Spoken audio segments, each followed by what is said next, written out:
1. A few years back, I woke up in the morning by my sister's screams and saw her running towards my mom's room with her mobile in hand. Apparently the day before, they visited a temple of Jagannath, a temple of 3 god siblings, can always be found together, in a lesser-visited rural area where it was strictly prohibited to take photos of the deities. There were numerous warnings and even guards to make sure that people don't take photos. Still, my sister managed to take 3 group photos of the deities. That night she dreamed that one of the gods was asking her why she disregarded the order, and then proceeded to strangle her. Next morning she decided to delete the photos, and while checking them she found 2 of those completely dark, while the 3rd photo, faces of other deities were dark as usual, except the one who strangled her. And he apparently had a very malicious smile on his face, totally different from the original smile in the temple. At that moment, she screamed and ran towards my mom. When she tried to show the photo to my mom, she found the entire photo to be dark like the other 2. After the incident, they denied to talk about it first, then claimed no such thing happened at all. What makes this more peculiar is that this particular deity is very common. There are hundreds of temples all around the country. Never heard any such peculiar orders about photo bans. 2. I always sensed a bit of something, but this was my first real paranormal experience. I was 16 or 17 at the time, and we moved into an old run-down house. I hated one section of the house, included 2 bedrooms and a hallway. From the second I stepped foot in there. One of those bedrooms ended up being my room. I absolutely hated that house. I constantly felt this presence that was so heavy, loud, dark, but not in the way that we typically feel, hear, and see. That's the best way I can describe it. It was almost like a physical thing that would follow me around. Like I was aware of where it was at any given time. I could feel it coming, and it would fill me with dread. I was terrified. I would try to go out and sleep at night, and I could feel it moving towards me. I felt like it was crushing me, and it was so dense and loud I couldn't move. Sleep paralysis every night. I would often just be sitting on the lounge, and I could feel it coming towards me. I felt like I was being preyed upon. It would happen constantly, so I would stay at my nan and pa's house a lot, but it literally never happened to me unless I was in that house. My daughter's experience in another rundown house. Different house. My twins were around 3 years old at the time. They would talk about the man who supposedly sat in the sunroom and lived in the wall. They'd point to one section of wall in the hallway. They said he was nice and protected them from the girl. The girl freaked them out, like they would sprint back into the lounge room and say they couldn't go anywhere because the girl was there. They described a little girl around 5 years old who had white skin, black hair, black eyes, cuts on her skin, wore undies, and would hiss at them with an angry face if they looked at her. The girl supposedly lived in my sister's cupboard. They were too young to work it out at the time, but the back of my sister's cupboard was the same as the wall in the hallway where the man lived. They said heaps of people live in there. We tried, but couldn't find out much info about that house. The Top Hat Man. Fast forward a few more years, another different old house. Hadn't experienced anything in that house until things started happening out of nowhere. One of my twins, maybe 7 years old at the time, suddenly became terrified of going to bed. She refused to sleep with this one toy in her room, an old doll's pram we recently had been given second-hand. She said there was a black man with a tall hat who would push the pram back and forth in her room. The squeaking of the wheels was so loud she had to block her ears, and he wanted her to look, but she would hide under her blanket. I know this sounds bad, but I didn't really take it seriously at the time and kept brushing it off. At the same time, I had started having horrific nightmares, all of them about trying to protect my kids from being taken in weird places with lots of people around. They were so vivid and awful, and I was constantly stressed and dreaded going to sleep. One night, in the middle of the night, I'd woken up from one of those nightmares and walked to the bathroom. I looked down the hallway, and I swore there was something at the end of it. Maybe a little bit insane, but I said, if there's something here, F off. and switched the light on. I was beyond shocked. That was still to this day the most undeniable can't gaslight myself out of seeing it experience I've had. I didn't put two and two together until the other twins started talking about it. I had asked her to brush her teeth one night. She walked into the bathroom, but then sprinted back and jumped on my bed. She said, "Mom, I know you're not going to believe this, because it's not real, but it is," and then went on to explain the same top hat man who she said had been hanging around the house for a couple of weeks. She said he followed her around and watched her while she was in her room or the bathroom. I asked if she'd ever spoken to her twin about it. She said no, so I called her in. The conversation they had then was creepy as all hell, but fascinating to listen to. They were going back and forth, describing the same experiences and agreeing with each other. I've no idea why they hadn't talked about it to each other till then, but everything kinda clicked into place. And we were like, okay, this is weird. We need to sort this out. Ceremoniously threw the toy pram out the front door and tried out a bunch of hippie house cleansing stuff. Never happened again after that. The white lady and the fat lady. You're never going to believe this, but we're in yet another old house. Super straightforward experience here. I kept feeling a light, white feminine presence around. Like, I could see a white cloudy thing out of the corner of my eye sometimes. Didn't feel threatening, so I just carry on about my day. Happened pretty often in that house.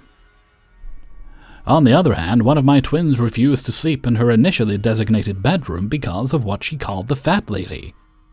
One of the first nights we lived there, she came bolting out of her room screaming because the fat lady supposedly stuck her head out of the wall above her and screamed in her face. I didn't hear anything about it after the first week or two of living there, but she wouldn't go in that room. Presence around late pregnancy and postpartum. Just before I gave birth to my fourth child, I could feel this super positive energy around, like undeniably something there. Almost like a physical thing, and I could see and feel as a light, airy thing. I didn't acknowledge it to anyone, just felt it there. One day my daughter walks into my room. We're chatting for a sec. I could feel this presence in the hallway at my door, but didn't say anything. As my daughter walked out, she paused for a second in the doorway, turned around to me, and went to say something, but I stopped her, told her to wait, and I quickly wrote down what I had been seeing and feeling. Then told her she could start talking, and yep, she goes on to ask me if I've noticed the white shadowy thing hanging around. I showed her what I'd written down. That one was a pretty cool experience. I don't know why, but I was always certain it was my partner's Nan. I'd never met her. The magic. This is our current experience. What has prompted me to dig all of this up and write it down? My pa died in April of this year. A few days after his funeral, my son's toys started turning on when I'd walk past his room. I brushed it off, but it was significant enough for me to mention it to my sister, just so I had it in writing. I didn't acknowledge it to anyone else. Since then, my son, 5 years old, has been talking about what he calls the magic in his room. He's constantly telling me about how the magic keeps moving his toys and taking out his books. I keep suggesting maybe it's one of us moving his things, but he's adamant it's the magic. He says it wants to push my cars. It's like a person, but it's not because that's not real, like the fairies and stuff. He said it's weird, but he doesn't seem scared of it. If you got this far, thanks. Don't blame you if you think I'm insane, full of it, or both. I honestly don't put much thought into all of this in my day-to-day life, just a little collection of unexplainable experiences, no idea what to make of it all. But it's definitely opened my eyes to the other side of life.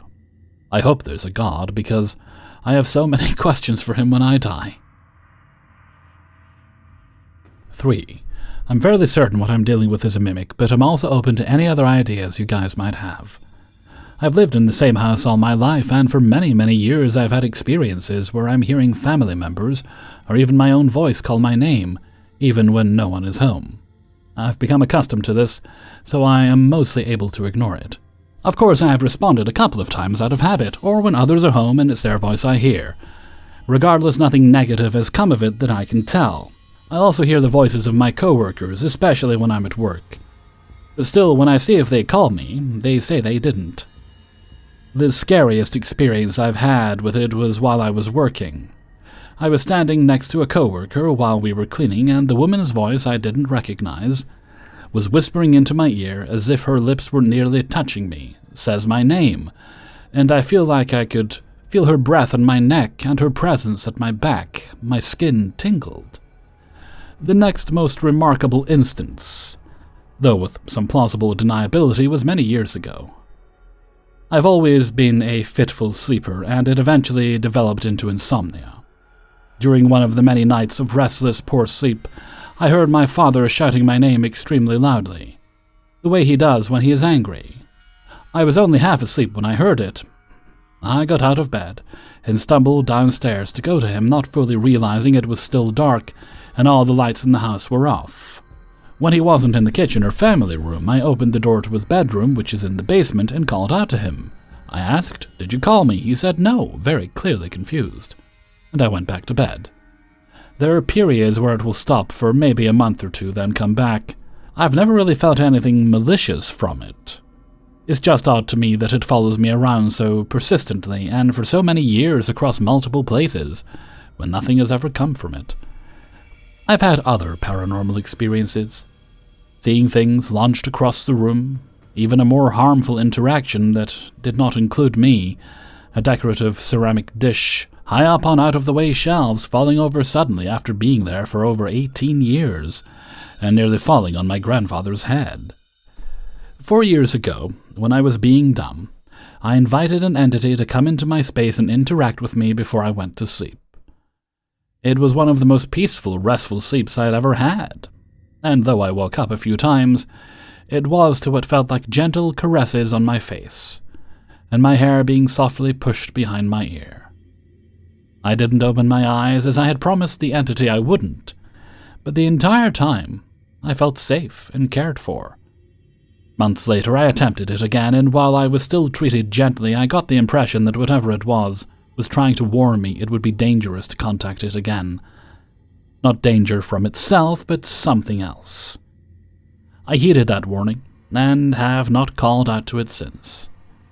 These voices had started well before I ever did that. I am wondering if mimics stick around permanently, and that it would follow me very far distances for the majority of my life, but never do anything to me, despite being known as demonic. Do you guys have any idea? I would also love to hear your thoughts on the last experience I shared. Thank you for taking the time to listen to this. 4. I'm a 27-year-old man, have been hanging around the local library for a while now. I've been in a dark place, and it helps to just sit around and read. One of the librarians there, Sammy, always gives me books to read. I'm into history, so he oftentimes gives me historical books. Recently I walked up to him and he told me that he has a book, but I can't tell anyone about it. He really emphasizes the fact that I cannot show the book to anyone under any circumstances. I thought this was really weird, but I accepted. He asks me to follow him, and we go to some sort of storage room. He hands me a book that has no name on the cover. All the cover contains is a small painting of a man and a woman kissing. Upon going home and reading the book, I realized it's not a literal book, it's a handwritten journal from the 1800s. I was very interested. It was a journal of a man named Hans Eliot. For the first few chapters, it essentially just follows his everyday life. At some point, however, Hans faces crippling grief after the woman he was dating, Elizabeth, died. It's vague, but I believe she died of tuberculosis. While in his grief, he discovers a mask. The mask is described as being completely orange, with a smile and closed eyes. When he puts it on, he feels all his senses compromised. He suddenly cannot see, smell, hear, or feel anything. While wearing the mask, he sees a dreamlike hallucination of himself standing in London, following a voice calling out to him. He follows the voice and encounters a mysterious man who apparently explains to him the concept of other dimensions. He awakens from his trance-like state and finds himself on the floor crying and laughing at the same time.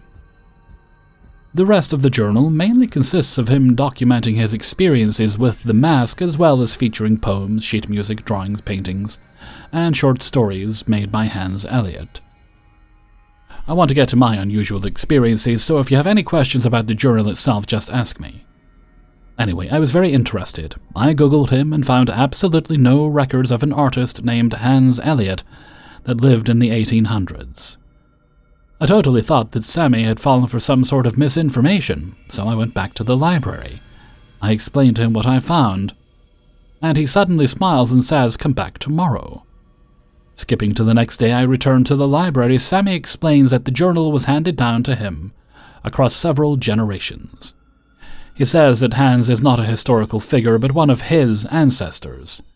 He then says that he has one thing to show me to get rid of all my suspicions. We go back to the same dark storage room, and to my amazement, he hands me a clay orange mask with a smile and closed eyes. It looked old and worn out. He tells me to keep it.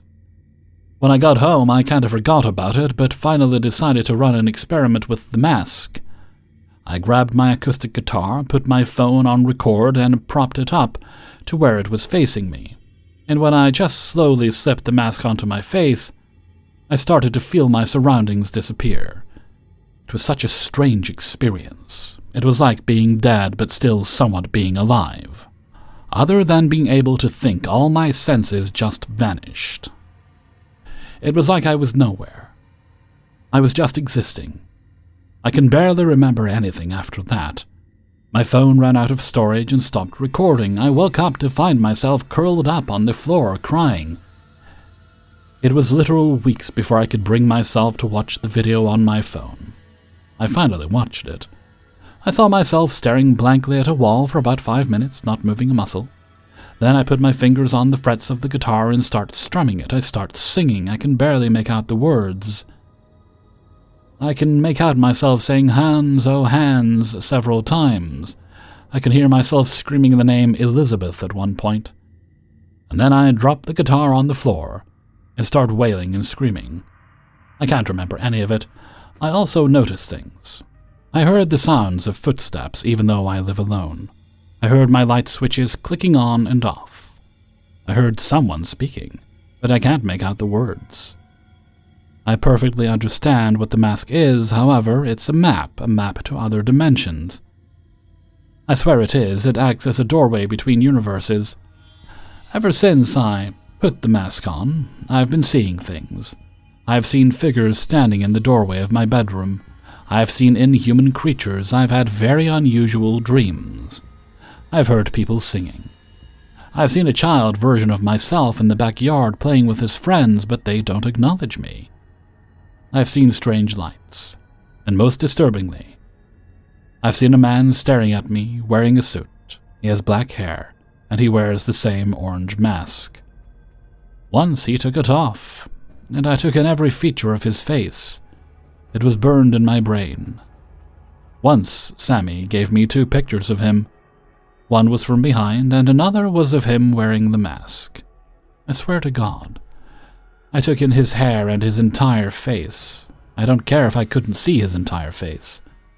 The man in the photograph is the same guy I saw in my hallucination.